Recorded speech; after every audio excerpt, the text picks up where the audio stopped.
A 65-foot beached whale dies despite desperate efforts to save it.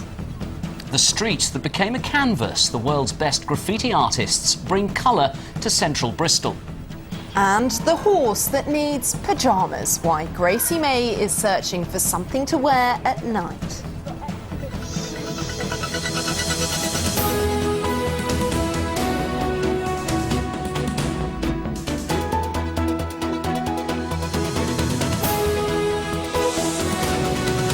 This is the West Country Tonight with Cordelia Lynch and Ian Axton. Good evening. A village in Somerset has come together to remember a woman who was crushed to death in a landslide in Dorset. Rosemary Snell died near the Beminster Tunnel last month. Her body lay undiscovered for 10 days. Today, 170 people attended a memorial service in her home village of Misterton. From there, our Somerset correspondent David Woodland sent this report. A huge number of people have come here to St Leonard's Church in Misterton for this service of thanksgiving. There's standing room only inside. Rosemary Snell's cottage is just half a mile away. She only lived here for a couple of years, but people here say she threw herself into the social scene, making a lot of friends. At 65, Rosemary Snell came to Misterton to start a new life in retirement. She renovated her cottage and plunged into community life, making many new friends. She was a lovely lady. She was very caring, very helpful, always willing to muck in and help out. Very vivacious and jolly.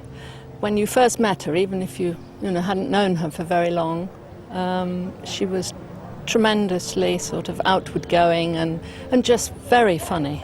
Well, I met Rosemary through the WI. She'd come here from London and she was an official London guide, and she gave a talk to the WI. And we were so impressed by her vivacity and her knowledge that we had to go to a second one. So we engaged her for Hazelbury WI as well. Her death shocked the nation. Fatal inland landslides are mercifully rare in Britain. She and her partner, Michael Rolfe from Fivehead near Taunton, were buried in their car under 700 tonnes of rock and mud at Beminster Tunnel. Torrential rain last month had caused half the hillside to crash onto the road. Their bodies weren't discovered for 10 days. At the inquest, the coroner said mercifully death had been instantaneous. Today, her life was being celebrated.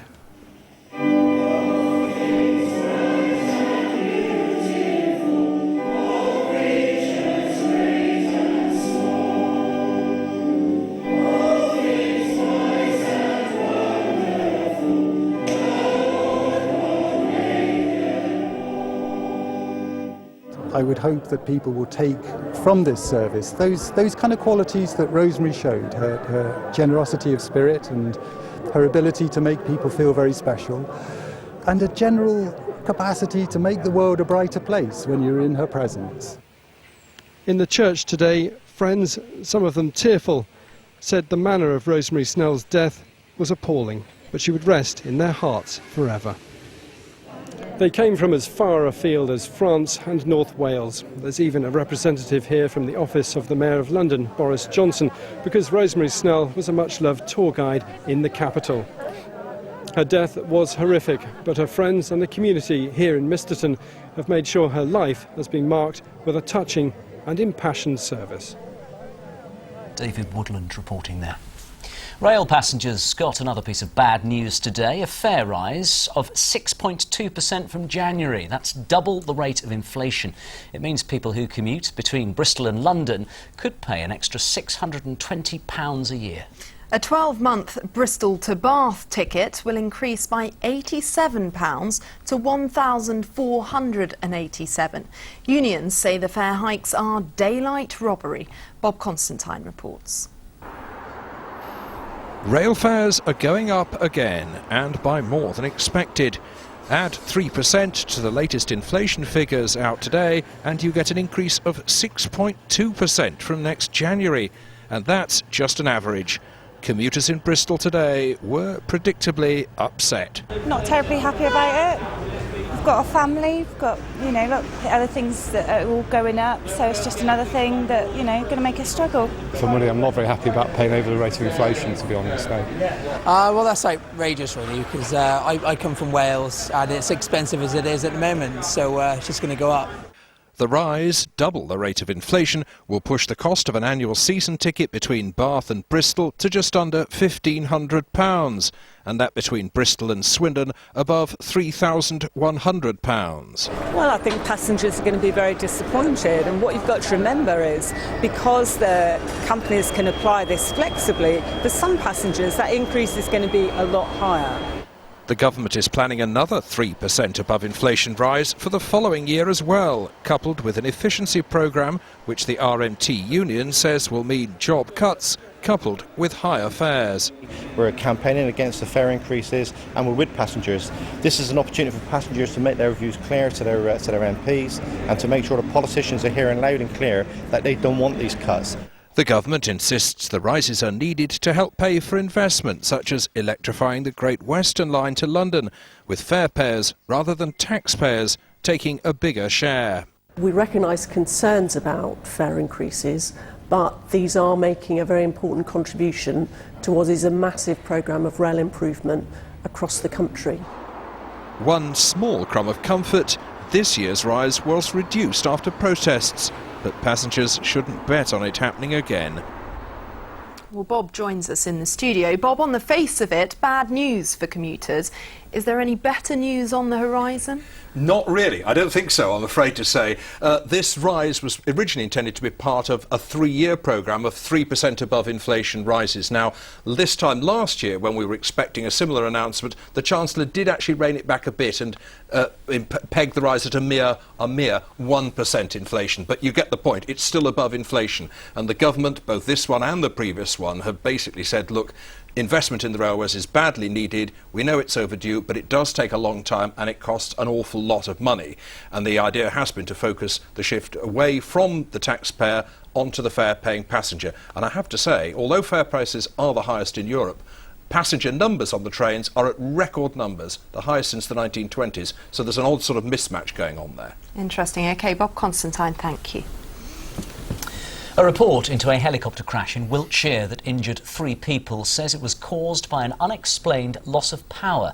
The helicopter was flying at a height of around 60 feet above land near Salisbury in January when the engine cut out. The pilot, Andrew Ridings from Bath, had to perform an emergency landing and put a fire out before helping his 2 passengers from the wreckage. Air investigators say there is little evidence to explain exactly what happened. House prices in the region have risen by 2.3% in the last year. The figures for the South West, released by the Office of National Statistics, show the same increase as the average national figure.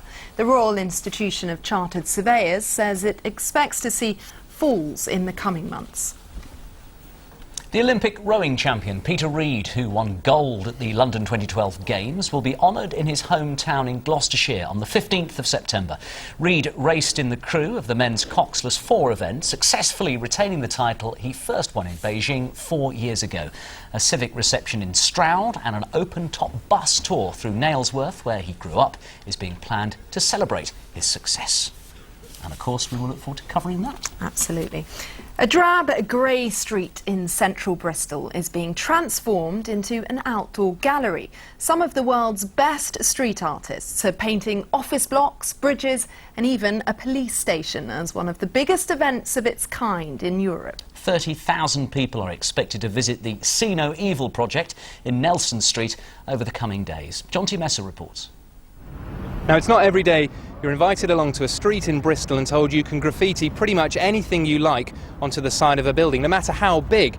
That's exactly what's happened here as the art project See No Evil returns for a second year. With me now is one of the organisers, Inky. And Inky, just explain what we can see on some of these buildings, some hugely impressive artwork. We've got Nick Walker, one of the UK's finest, and a Bristolian. We've also got She One working on the bottom there, and alongside M City from Poland, and a little bit of Conor Harrington around the corner. And we can see the church steeple behind you. Yeah. At the base of that there's a piece of artwork in the archway which had to go all the way to the Pope for permission. TCF crew, 20th Century Frescoes, painted it last year.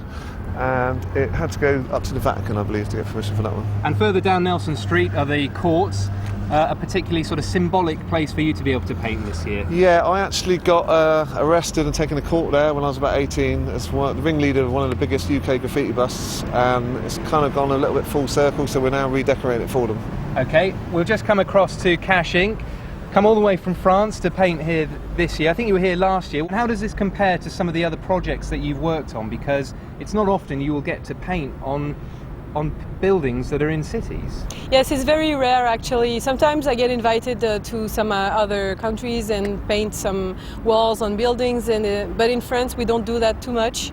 Unfortunately, I think there is not enough, I think, in France. So it's a big, challenge for me to be painting very big, but I love it. The bigger, the better.